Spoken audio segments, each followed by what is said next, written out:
Pai do Senhor, meu amado, bem-vindo de volta à nossa escola bíblica. Nós estamos iniciando hoje o estudo no livro de Neemias, que é basicamente uma continuação do livro de Esdras. Então, pegue a sua Bíblia, pegue o seu caderno de estudos, ora ao Senhor, pede a Ele discernimento, entendimento, conhecimento, sabedoria, pede a Ele proteção, para que nós possamos desvendar dos seus mistérios. Para nós iniciarmos, é interessante que relembremos a cronologia, os reis e os acontecimentos, que é para a gente saber onde nós estamos na história. Só para relembrar, nós temos aqui a tomada, a queda de Jerusalém, destruição do templo, em 587, no reinado de Nabucodonosor II. Depois nós temos o rei Ciro, que em 538 faz um decreto permitindo que Zorobabel e Jesua retomem a Jerusalém para a restauração do templo. Em 537, 536, dependendo da contagem do tempo, inicia-se a reconstrução do templo. Cambises vem em seguida e depois Dario I. Em 520 nós temos a reconstrução, a reconstrução é retomada, porque ela havia parado, a gente viu isso. E nós temos aqui os ministérios proféticos de Ageu e de Zacarias. Em 516 o templo é completado. Depois nós temos o reinado de Assuero, dependendo da sua Bíblia, está escrito o nome de Assuero ou então de Xerxes, tanto faz, tanto o nome de Xerxes quanto o nome de Assuero se referem à mesma pessoa. E aqui nós temos a história de Ester, o livro de Ester se passa nesse momento aqui no reinado de Xerxes de Assuero. Depois nós temos Artaxerxes I, quando Esdras vai a Jerusalém, em 458. Cessa a fortificação de Jerusalém, Neemias vai a Jerusalém em 445, retoma Artaxerxes e depois volta de novo para Jerusalém em 433. Depois nós temos Dario II e aqui nós temos duas coisas históricas interessantes que no reinado de Dario II, em 410, foi emitida uma carta dos judeus de Elefantina a Joanã, que era sumo sacerdote de Jerusalém. Isso foi encontrado depois. Em 407, uma outra carta, também da cidade de Elefantina, para Bagoas, que era governador de Judá, e aos filhos de Sambalá, que é governador da Samaria. Depois nós temos Artaxerxes II, terceiro, Arces, Dario III, e aí finalmente nós temos Alexandre Magno com o domínio grego de tudo isso. Então todo o reino persa que conquistou o reino babilônico é agora conquistado pelo reino grego de Alexandre Magno. Muito bem, então vamos a Neemias. Quem era Neemias? Neemias era copeiro do rei. A data, em que as coisas estão acontecendo é de 446 a 445, 13 anos depois de que Esdras vai para Jerusalém. E o que Neemias tem de obra, tem de importância? Qual é a missão de Neemias? Restaurar os muros e os portões da cidade. Mas ele faz mais do que isso, nós vamos ver à medida que formos contando a história, à medida que vamos avançando no livro, nós vamos ver que isso acontece muito mais do que só a restauração dos muros e os portões da cidade. Ele se torna governador de Jerusalém, daquela região, por 12 anos. Depois ele volta para Artaxerxes, faz o seu relatório e pede para retornar a Jerusalém, o que acontece no final do livro de Neemias. Ele volta para Jerusalém, como nós vamos ver. Bom, quem era esse rei? Esse rei era Artaxerxes. Numa das figuras que nós encontramos nos muros da cidade de Suzã, Suzã era uma cidadela. O que quer dizer cidadela? Cidadela aqui quer dizer que era uma acrópole, era uma grande cidade. Era um local onde o rei tinha o seu palácio, então ele ficava ali uma parte do ano. Esta é a imagem esculpida nas paredes do palácio, daquilo que restou do palácio, né, de Artaxerxes. Então, esse aqui era a imagem de Artaxerxes. Suzã, a cidade de Suzã, fica aqui, numa região chamada Elão. Elão é uma região, né, uma parte para frente da Babilônia e da Suméria. Só lembrando, Ur dos caldeus, de onde Abraão saiu, fica aqui, ó. Babilônia está aqui em cima, né? E daqui da Babilônia, que era uma outra capital, então nós tínhamos nessa época uma capital, que era a Babilônia, e uma outra região, um outro local, que era a cidadela de Suzã, que também tinha o palácio, e aí quando o rei estava lá, ela se tornava a capital. Então, Suzã fica aqui, perto então dos rios Tigre e Eufrates, e a Babilônia neste local aqui. Muito bem, o livro é composto de algumas partes importantes. Então, nós temos aqui, quando Neemias está na corte da Babilônia, a preparação para a saída dele, quando ele chega a Jerusalém e a vistoria dos muros. Depois nós vamos ter as ações que ele faz, as decisões dele para cumprir as ordens do rei, as reações a estas ações, os desafios, além dessas reações, alguns outros desafios que ele encontra. Depois o livro fala sobre os habitantes de Jerusalém, a genealogia e toda a descendência dos que retomam, a leitura da lei, a reinstituição, né? a comemoração das grandes festas, a confissão e declaração do povo, que neste caso ele tem uma situação como se fosse um pacto, um novo pacto. A gente já viu que de tempos em tempos o povo fazia um novo pacto com o Senhor. Então aqui nós temos uma confissão e declaração, ou seja, um novo pacto, a ordenação do povo, o que cada um faz, qual é a função de cada um, e aí Tobias, que se destaca as novas ameaças, né? Quando Neemias vai a Suzã, né? Ele vai até o rei e depois ele volta, o que ele encontra de novas ameaças. E aí, finalmente, a conclusão do livro. Então, o livro ele se compõe destas partes que nós vamos analisar uma por uma. Então, vamos lá.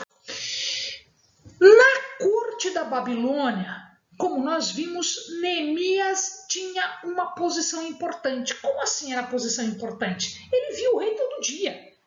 Ele servia o rei.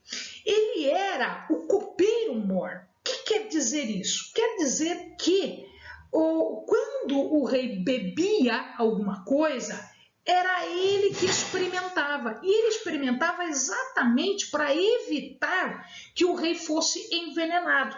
Então, a confiança do rei com relação a Neemias tinha que ser muito grande. Ou seja, a posição dele dentro do reino era muito grande. Neemias recebe notícias tristes de um parente seu de Jerusalém. Ele diz que os vizinhos estavam impedindo que as reconstruções seguissem. Então, os muros não tinham sido reconstruídos, as portas estavam ainda queimadas, lá daquela antiga conquista, né? Ninguém tinha feito nada, ou seja, estava tudo aberto, estava tudo largado, né? A cidade estava abandonada. E isso entristeceu Neemias. Neemias era alguém bastante preocupado, bastante sensível com as coisas de Jerusalém. Ele ficou bastante sensibilizado. E então ele toma uma providência. o que ele faz? Ele faz um tempo de jejum e de oração. Então aqui nós vamos observar que ele ora ao Senhor por meses. Como é que era a oração de Neemias? E aqui a gente vai aprender uma coisa super interessante, importante em relação à oração.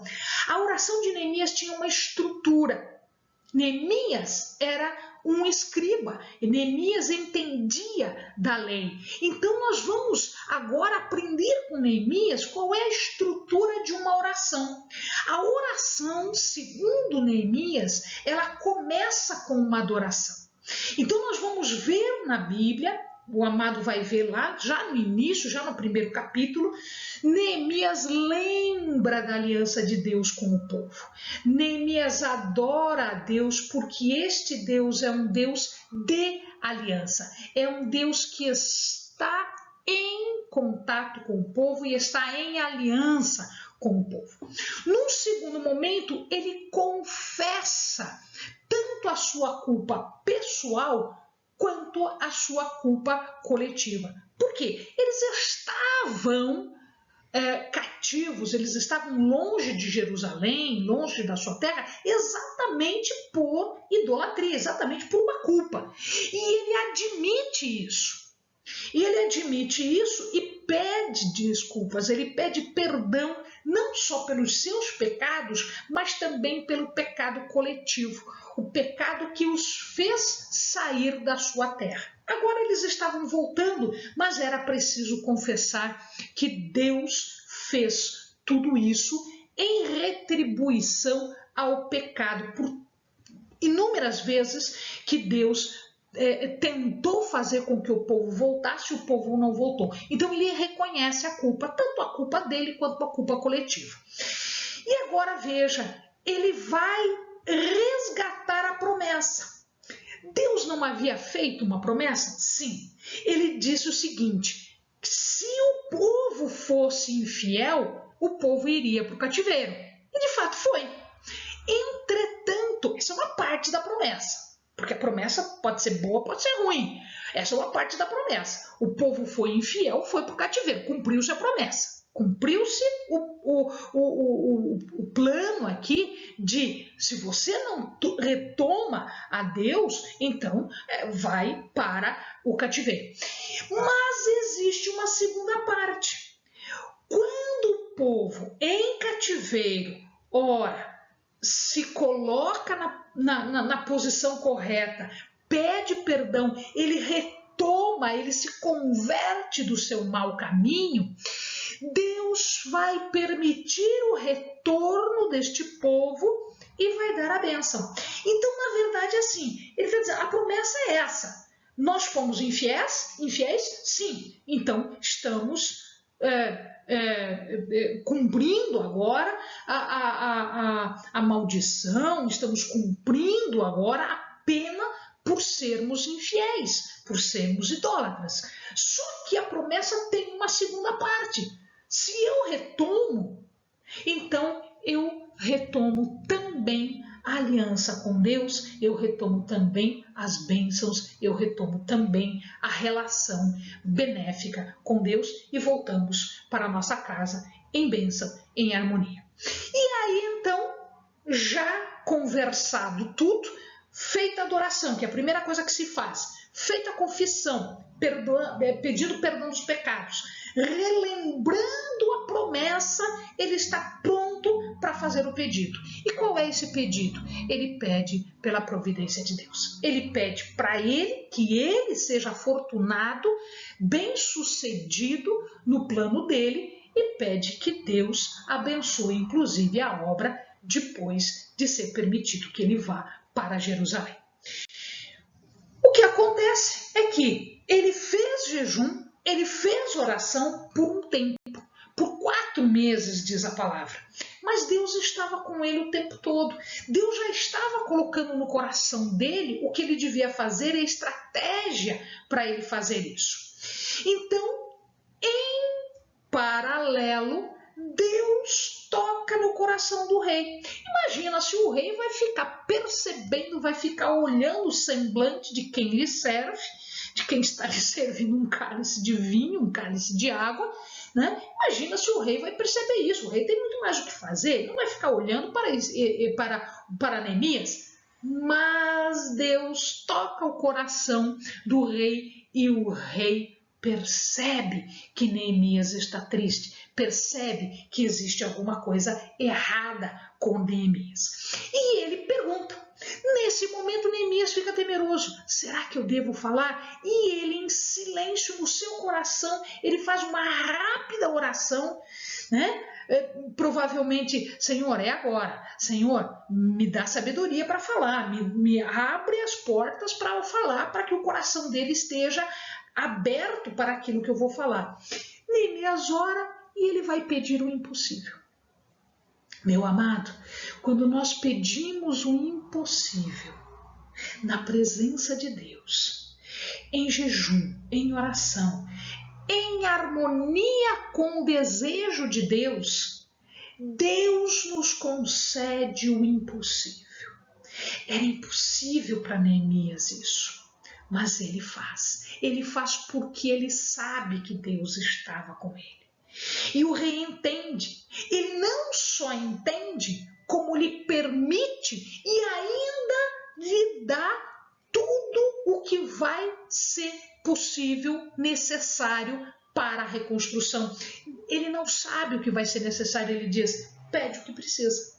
Pede o que for preciso, pede o que for necessário, pode pedir que, né, eu permito. O material que ele quiser vai ser dado.